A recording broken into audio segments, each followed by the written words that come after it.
মাদ্রাসা আসার পথে ছেলেটা প্রতি ডিস্টার্ব করতো। আমি ছাতার নিচে আয় পড়তো। সাগর নামে ছেলেটা রাস্তাতে যাইলে ছাতার নিচে আয়তো।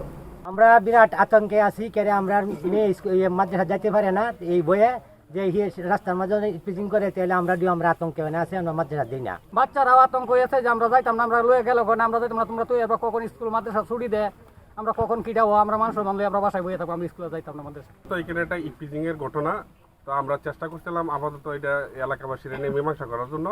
এখনো আমরা মীমাংসা করতে পারতেছি না, তবে উনি বাদী যে কথাগুলো বলছে সবগুলাই সত্য ঘটনা। আমার বাতিজি নিতুনপুর মাদ্রাসার মধ্যে লেখাপড়া করে।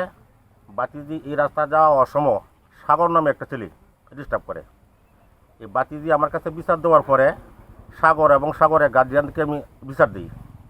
বিচার দেওয়ার পরে এই সূত্র জের ধরে পরের দিন সকালবেলায় ওরা আমারে মারার জন্য চেষ্টা করে, এমনকি স্থানীয় কিছু সংখ্যক লোক আমার রক্ষা করে।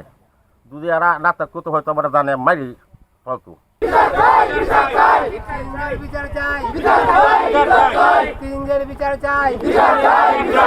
তার যে বাসটি মাদ্রাসায় পড়ে তার সাথে ইফতিজিং অর্থাৎ রাস্তাঘাটে মানে তার উত্তপ্ত করে আর কি। এখানেই সে সবসময় থেকে লেখাপড়া করে থাকে। তো কয়েকদিন আগে সে বাড়িতে যাওয়ার পথে একটা বখাটে ছেলে হাফানিয়া গ্রামে, ছেলেটার নাম বলল সাগর। সে তাকে উত্ত্যক্ত করে, ছাতার নিচে চলে যায়।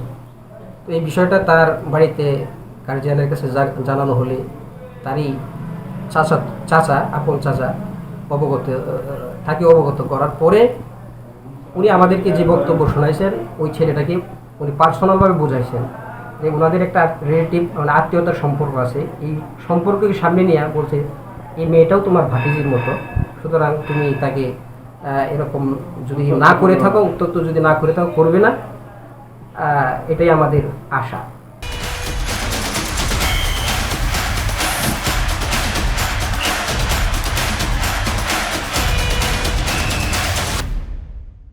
এটা আমাদের যারা অনাবাসিক ছাত্রছাত্রী মাদ্রাসায় পড়ে তারা আতঙ্কিত বিষয়টা নিয়ে, যে তারা তাদের জানমাল এবং তাদের ইজ্জত আবরু সম্মানের সাথে তারা লেখাপড়া করতে পারবে কিনা, আসা যাওয়া করতে পারবে কিনা, এটা তারা আশঙ্কাজনক আছে।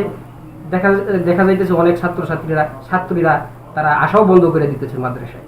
তা আমরা চাই যে এটার একটা সুষ্ঠু তদন্ত নিয়ে এটার সঠিক বিচার করা হোক। এত বড় একটা অকারণ ঘটলো, আমরা এটা বিচার চাই।